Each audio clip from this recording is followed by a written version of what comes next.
Welcome to Pyrography Made Easy. I'm Brenda. In this tutorial episode, I am going to explain how to create my Mandala Dragonfly artwork. In the video description, I will have a list of the products that I used for this project, and I will also have a link to a blog on my website that has the pattern you can use. Well, let's get started. Here's the design I used. A link will be in the video description. Transfer the design onto the board. Do not transfer the background mandala.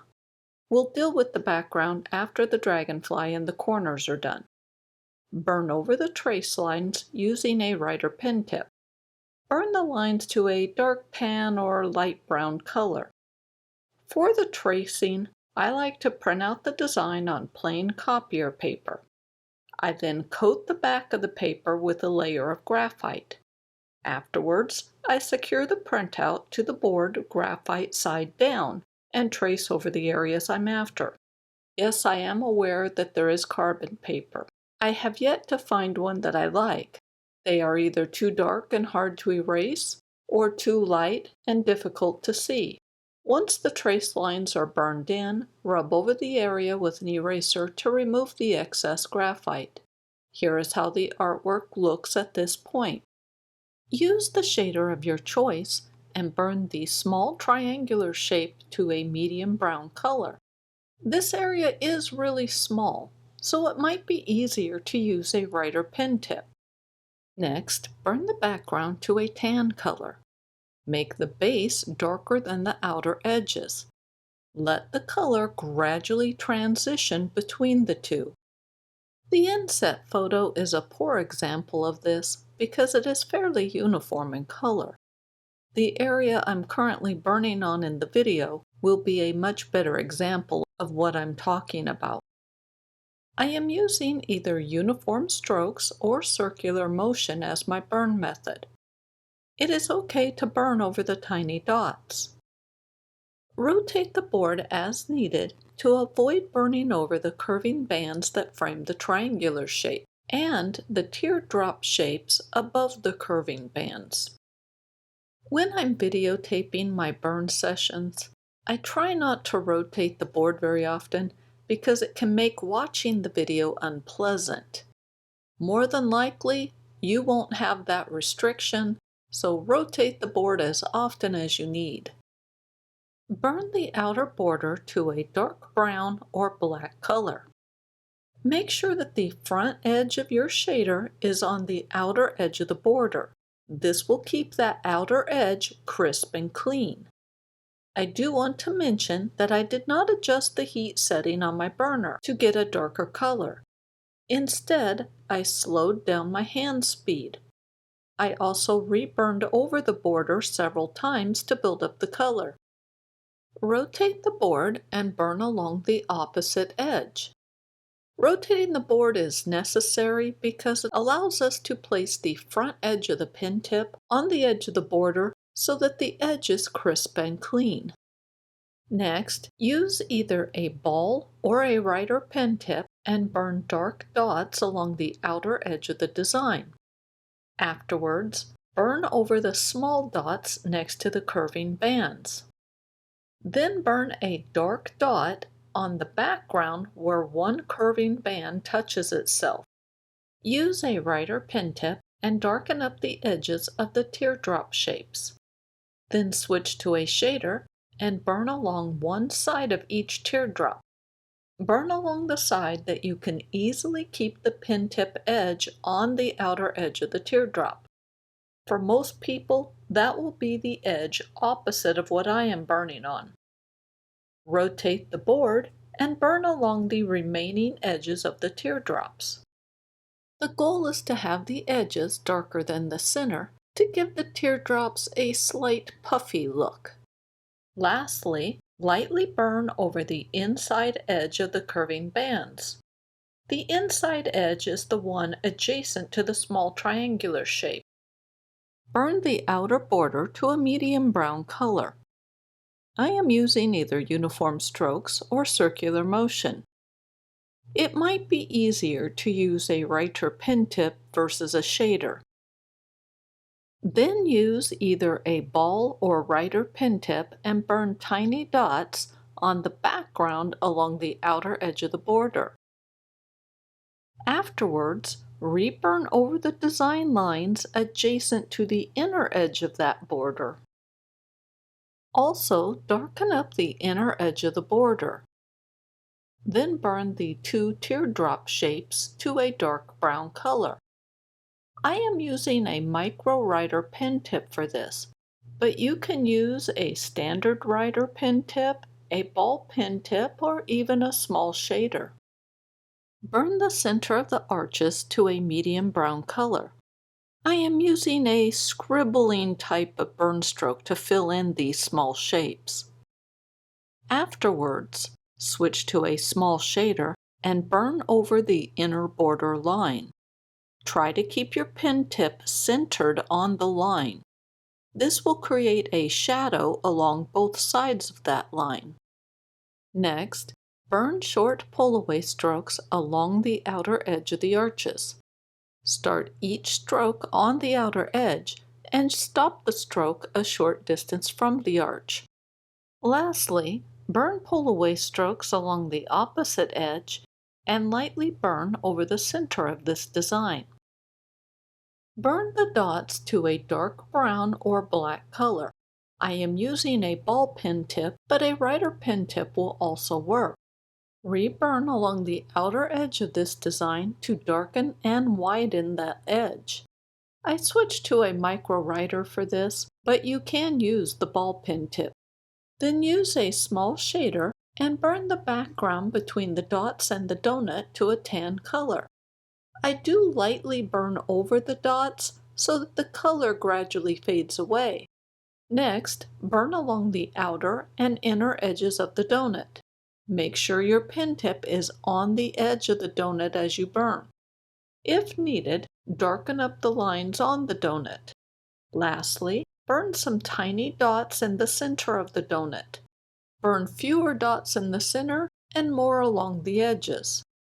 Reburn over the outer edge of the ring framing the center design to darken and thicken that outer line. Afterwards, do the same thing on the inner edge of the ring. Afterwards, burn a series of dark, thin lines on the ring. I'm using a skew pen tip, but you can use a writer or the side of a shader. Extend the dark color along the inner edge of the ring. Stop the burn strokes before or just shortly after reaching the dots. Rotate the board and use a shader to fill the background with a fairly uniform color that is dark tan to light brown in value. I am using uniform strokes as my burn method. Rotating the board will ensure that the designs have crisp, clean edges. Plus, burning so that you're pulling the pen tip down towards yourself makes it easier to get smooth, consistent results. Another thing that is helpful is to slightly overlap your burn strokes and reburn to build up the color. I am using an engraving tool by Coolio to create the white dots. A Dremel or other rotary tool will work. If you do not have a rotary tool, I will show you an alternative. As for the tool that I am using, a link to the product will be in the video description. An easy alternative is to use an embossing tool or stylus to create deep divots in the wood. Then use a shader and burn over those divots. The video description will have a link to the embossing tools. Use a writer pen tip and burn the triangular shape to a dark brown or black color. If you prefer, you can use a small shader or a ball pen tip for this. Use a writer pen tip and darken up the lines on the design below the dark triangle. Then rotate the board and use a shader to fill the design with gradient color. Make the color darker at the base and very pale where it is adjacent to the dark triangle. I do want to point out that these designs are small, so don't worry about making them perfect. Nobody's going to pay that much attention to them. Use a writer pen tip and darken up the lines on the flower petals. Then rotate the board and burn over each petal. Start the burn stroke on the base of a petal and stop burning before you reach the end of the petal. I also did my best to make the outer edge of each petal darker than the inner edge. As you can see, I reburn over a single petal several times to slowly build up the color. Also, with each burn stroke, I extend the color a little bit more on the petal so that it is slowly getting closer to the end of that petal. With the main petal, I just burn over the center of it. Use a skew or writer pen tip and burn thin, dark lines along the curving band. Then use a shader and fill the rest of the flower center with a dark tan to light brown color. I am using either circular motion or uniform strokes as my burn method for this. I'm reburning over the area several times to build up the color. I prefer this reburning approach versus adjusting the heat setting on my burner. The reason is that I feel reburning gives me better control over the final results. Afterwards, use a writer pen tip and darken up the line along both edges of the curving band. Lastly, fill the flower center with a lot of dark dots. I'm using a micro writer pen tip for this, but you could also use a ball pen tip. Use a skew, writer pen tip, or the side of a shader to burn thin, dark lines along the pointed border. Then use a writer pen tip and darken up the outer and inner edges of the pointed border. Burn the teardrop shapes to a dark brown or black color. I had traced the teardrop shapes as lines because that was easier for me. Then darken up the remaining lines on this design and add a series of tiny dots to the center of the design. Use a shader and burn along the outer edge of the donut. Keep the color in the tan range. I am mainly burning really short pull-away strokes along the outer edge. Burn over the lower portion of the dotted center. Then burn along the inner edge of the donut. Burn it to a dark tan or light brown color. Extend the color to the halfway mark on the teardrops. I am mostly using uniform strokes, but I also use some circular motion. Darken up the center of the next design. Then burn the curling heart design to a tan color. I am mostly using a circular motion burn stroke, but I also use some uniform strokes. Reburn along the inner edge of the curling heart design to darken it up. Afterwards, use a writer pen tip or a ball pen tip and burn a series of tiny dots over the curling heart design. Also burn some thin lines on the inner V shape next to the curling heart design. Next, burn circular motion along the border of this design. Reburn over it a time or two to darken the border, create a slight texture, and create irregular color. Create a dark oval or teardrop shape along the center of the petals. A writer pen tip is much easier to use for this task. Lastly, use a shader and burn the base of the petals to a tan color. Let the color gradually fade away. Here is a close-up of the completed corner. Use either a writer or a ball pen tip and burn the border around the wings to a dark brown or black color. Keep the heat set on your burner just high enough to get a dark color, but not so high that you get overburn. You want crisp, clean lines. I decided I wanted a little gap between the wings, so I'm using the tip of a sharp knife to scrape away the color. Be aware that this is not a necessary step. The wings have the exact same design that the corners have. The only difference is that you see more of the very center of the design. To keep things simple and easy, I burned the wing design in the same fashion that I did the corners. Since I had a template to follow along with, it made it easy to replicate that design on the wings. An added benefit was the fact that I wasn't switching pen tips as often. I could burn in all of the designs that required a writer pen tip and then do the ones that needed a shader. Since I covered the corners in great detail, I'm not going to repeat that information here. So let's move on to the body. Use a writer or a ball pen tip and burn the legs and the antennae to a dark brown or black color.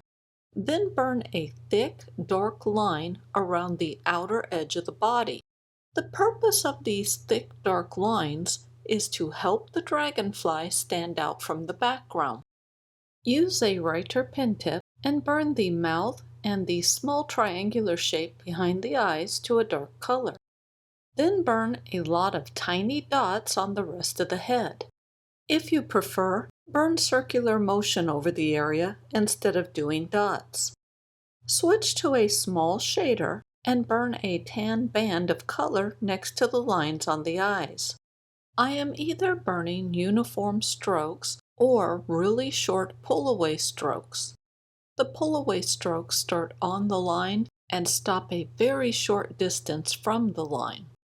Make sure to rotate the board as needed so that it is easier to burn around the eyes. Use a writer pen tip and darken up the lower portion of the teardrops and the half circle. Then add large dots to the end of the curling lines. Switch to a small shader and burn the background around the teardrops to a tan color. I am using either uniform strokes or circular motion as my burn method. Reburn along the outer edge of the background to darken it slightly. Next, burn the partial circles to a tan color. Reburn over them as needed to build up the color. Try to create gradient color that is darker along the outer edge of the circle and fades once the inner edge is reached. Burn over the animal paw so that the outer edges are darker than the inner edges. This is the same thing we did with the flower petals. This design just happens to remind me of an animal paw instead of a flower. Hopefully, you notice that I burned over the design that is above the half circle. I burned it to a uniform tan color. Burn along the outer edges of the inverted heart. Burn the outer edges to a dark tan or maybe a light brown color.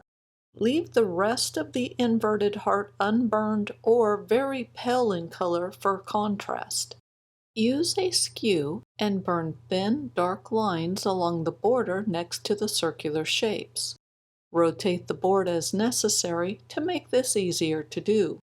Lastly, use a writer or a ball pen tip and burn a lot of tiny dots on the area adjacent to the animal paw. Burn a lot more dots adjacent to the outer edge of the paw to help the paw stand out. Use a writer pen tip and burn the arrowhead shape to a dark brown or black color. Then darken up the curling lines and add a large dot at the end of them. If needed, rotate the board, then burn in the small swirls. Try to make the color darker along the outer edges. Use a skew and burn a series of dark thin lines on the horizontal band. Use a writer or a ball pen tip and burn a series of tiny dots in the area above the horizontal band. Burn more dots along the edges than in the center. This will help give it a bowed look. Burn circular motion on the border framing the arrowhead. Burn over the area a time or two to build up the color and subtle texture. In some ways, the resulting texture is similar to the tiny dots. The big difference is that there are fewer pale gaps between the burn strokes. Burn the center of the U's to a tan color. I am burning a bunch of horizontal lines as I fill in the center of the U's. Then burn the U's on the sides to a dark brown or black color. Burn the center or middle U to a medium brown color. I burned circular motion over the area, and then I burned uniform strokes to darken up the color further. I do want to mention that it doesn't matter what burn stroke you use. These designs are so small, nobody's going to pay that much attention to them. Instead, they're just going to look at the overall color. The last thing to do on this section is to burn the area around the curling lines to a tan color. I'm using either uniform strokes or circular motion as my burn method. As I watched the video, I think I was trying to make the outer edges darker than the center, but I wouldn't worry about trying to replicate that. Darken up the curling lines and add a large dot to the end of them. Then burn the side triangles to a dark brown or black color. Use a skew and burn a series of dark thin lines on the horizontal band. Repeat this on the curving band above.